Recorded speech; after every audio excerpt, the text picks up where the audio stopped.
Hello, this is Jay Mitchell, and we are back with another episode of the Libertarian Uncensored podcast, going over all the posts on the Libertarian Uncensored subreddit. Let's get right into it. So first we have Trump calls for GOP challenger to Representative Boebert as she campaigns with Massey in Kentucky from thehill.com, posted by Jai Porcupine. And yeah, personally, I don't think Trump should be calling for challengers to anyone who dissents from him whatsoever. But that if he wants to do that, that's fine. But, ultimately, that's why what was a big problem with the Democrats and why they became so unpopular is that they didn't allow any dissent whatsoever. And now Trump's doing pretty much the same thing in regards to the Republicans. He's not allowing any dissent whatsoever. And, ultimately, if you want to keep diving into ideological purity and want to get rid of anyone, kick anyone out of your party who dissents from your worldview whatsoever, justify doing whatever you want to. But don't be surprised when the other party wins as a result. And that's my thoughts on that issue. Next we have Massey hits back at Trump criticism. I think that's going to help my fundraising from thehill.com, posted by Jai Porcupine. And yeah, I would agree with that. A lot of people don't like Trump and want to support anyone who's anti-Trump. So Massey, I do think, if when Trump attacks him, it will probably help his fundraising. But his opponent, I think Ed Gowring, he's got tons of Israel money as well, so it just goes to show you that Massey. I saw a funny meme on Twitter. It's Massey's donor map. It's a bunch of markers in Kentucky, and it says Gowring's donor map, and it's a bunch of markers in Israel. And yeah, personally, it just goes to show you that Massey can have an organic grassroots campaign, while Gowring can be astroturfed to hell by the Israel lobby, and it just goes to show you that ultimately, that's how politics works. Ultimately, people are going to spend money for whatever they want to. And, ultimately, a candidate like Massey, who's not backed by the deep state, it's going to get probably a lot less money than a candidate like Gowring, who is backed by the deep state. Next, we have Judge stops U.S. Treasury from sanctioning someone's speech from Reason.com, posted by Jai Porcupine. And yeah, personally, I don't think the government should be sanctioning anyone or stopping anyone for speech. But ultimately, if they want to justify doing that, ultimately they have the ability to do so if they feel like it. And oftentimes, there's nothing you can do about it. People in positions of authority are going to justify whatever they feel like, and oftentimes, you can't really do anything about it since they're in a position of authority and you aren't. Next, we have Billionaires Love Socialism, You Pay, They Play, posted by Ragnarok KXG, and that's a cross post from the Work Reform subreddit. And that looks like a post on Facebook or Twitter or something. From 6 Hour 814, who said 1839. Okay, who's teaching this to our kids? And it's a screenshot from Fox Business. Gen Z holding favorable view. 62% of favorable of socialism. 34% of favorable of communism. And that looks like they sourced it to Cato Institute and YouGov. And then the Maddie Lee replied, "You are." When people said maybe people shouldn't have to take on astronomical debt to get medical treatment, he said that's socialism. When people said we shouldn't be burdening adults want to get an education with predatory loans, you cried socialism. You're the best marketing socialism ever had. And yeah, personally, I don't really care for socialism or communism, but if Gen Z wants to like that, I think that's fine. But as long as they don't enforce it on others. The problem with socialism and communism, though, is that people inherently want to use the state to enforce those on others. Well, in reality, the libertarian position is, if you want to have a voluntary commune or a socialist commune or a communist commune, you should be able to, but you shouldn't be using the state to force those on others. But oftentimes that's how practitioners of the ideology want to do it. I'm sure they would say, well, capitalism, the state forces capitalism on others, when in reality, you're free not to participate in the capitalist system if you don't want to. And I think that's important to remember as well. When it comes to the socialist or communism, you're often forced to participate more than you feel like it. And yeah, personally, that just goes to show you that, people are fine for authoritarianism as long as it's their version of authoritarianism and not another version of authoritarianism.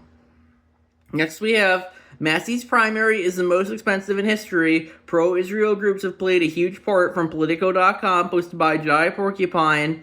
And yeah, I replied to this post about another post they did on the anarcho-capitalism subreddit, same article, but I can't reply on this subreddit since they banned me for over a year despite claiming to be uncensored. Just goes to show you, how hypocritical they are. They say, oh, Trump doesn't care for free speech. Meanwhile, they ban you for any dissent at all on their subreddits. It just goes to show you, no principles, only teams. Anyway, I replied to this article by the same user on the anarcho-capitalism. I said, Massey might seem like he's inevitably going to win based off of social media, but I'm definitely more skeptical. The Israel First Fox News addicted boomers who actually show up to vote are definitely going to go for Galrain. And yeah, personally, I hope Massey wins, but if Galrain does end up winning, it's just another reason why we have to get rid of forced collectivism.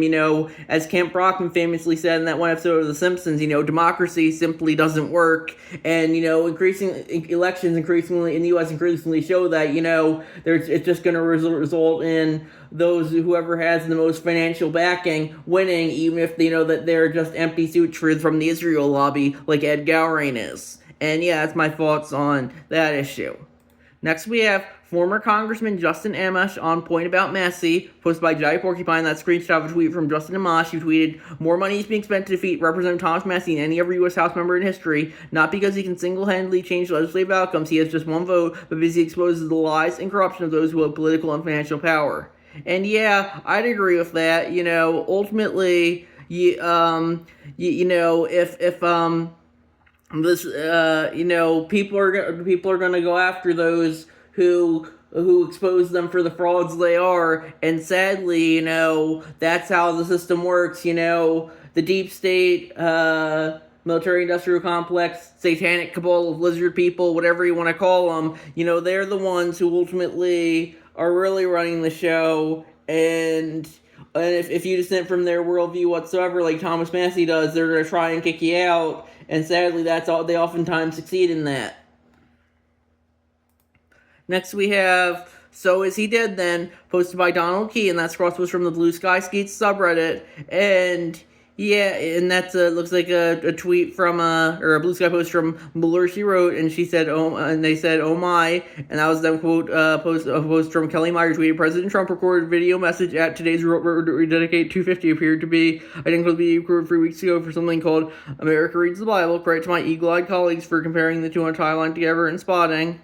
And yeah, personally, I don't really know that. I guess they just reused the video. If you want to think he's dead, I think that's fine. But that just sounds like some blue and on bullshit. I think it's interesting. Reddit, they said, oh, Republicans are all crazy QAnon people, but most of Reddit is all just crazy blue and on people, and it just goes to show you no values, only teams.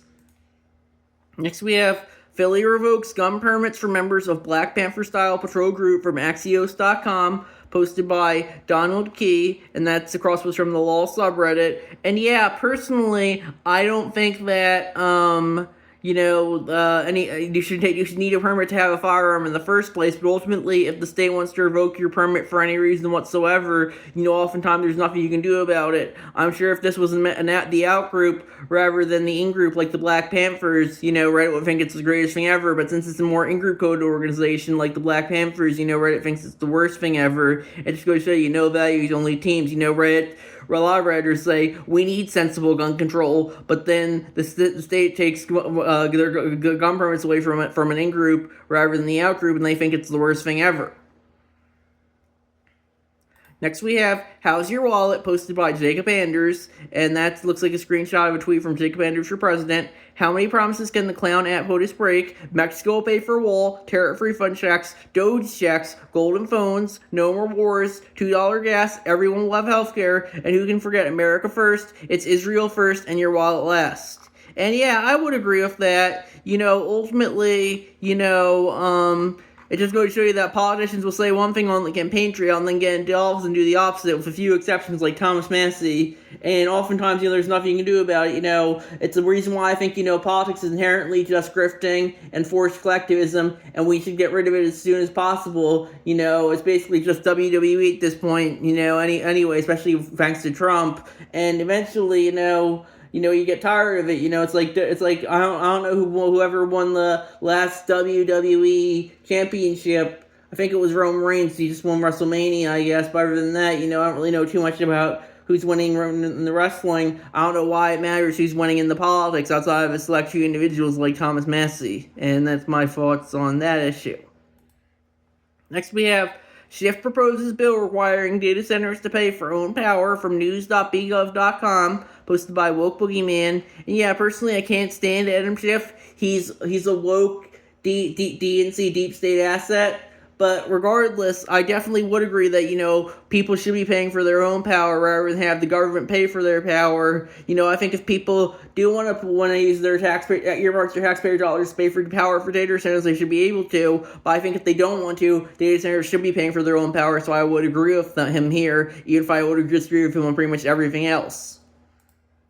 Next we have Everyone Lend Me Your Energy for a Spirit Bomb, hosted by Jacob Anders, and that's a meme they did how it feels to be endorsed by the three major third parties, and it's a picture of a guy. It looks like he's ascending, and it says Green Party, Forward Party, Libertarian Party. And yeah, personally, I do think you should try and seek out as many third-party endorsements as possible. Don't just stick to the duopoly. So I would agree that, that's a good thing, that I'm glad that they're trying to seek out third-party endorsements, even if I think they are a member of the Uniparty. I think they're a Democrat, but yeah. Next, we have Jacob Anders endorses Thomas Massey for Kentucky's Republican primary, posted by Jacob Anders, and that's was from the Anders for President subreddit. And yeah, I would agree with that. I would definitely endorse Massey as well.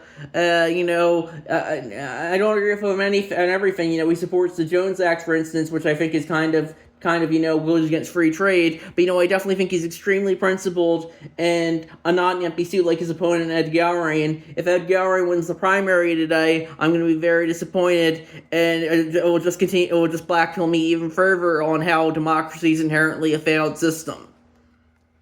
Next we have Thomas Massey's Moment Has Come from Reason.com, posted by Jai Porcupine. And yeah, we can only, as I said earlier, I can only hope he wins the primary today, but we'll have to wait and see what happens. Next we have How Trump's New Counterterrorism Strategy Puts You at Risk from TheIntercept.com, posted by Jai Porcupine. And yeah, personally, I don't really care for any counterterrorism for that matter. The state's only gonna, when the state uses violence, it's the law. But when an individual uses violence, it's either terrorism or a crime. It just goes to show you, the state can label anything it doesn't like terrorism, and oftentimes there's nothing you can do about it. It's very much, a weasel word that the state can use to justify going after any dissent whatsoever. They label any dissent whatsoever as terrorism, and oftentimes there's nothing you can do about it. Next we have GOP Representative Thomas Massey defined as Trump seeks to oust him in primary. I'm going to win from CBSNews.com, posted by Jai Porcupine. And yeah, as I said earlier, you can only hope he wins. But if he does end up losing, ultimately, sometimes, you just have to take it as it comes. I definitely do think the majority of people under 60 are with Massey rather than Galbraith, and the people over 60 are only with Galbraith because the Fox News and the Israel lobby tell them to, and the Orange Man, of course. So ultimately, I definitely do think that our society as a whole is definitely headed in Massey's direction more than Galbraith's. So that's something that, is kind of a white pill, I would say, rather than a black pill, even if Massey does end up losing the primary election today. So that's my thoughts there. And I think we're going to wrap it up there. I'll see you guys in the next episode. Bye.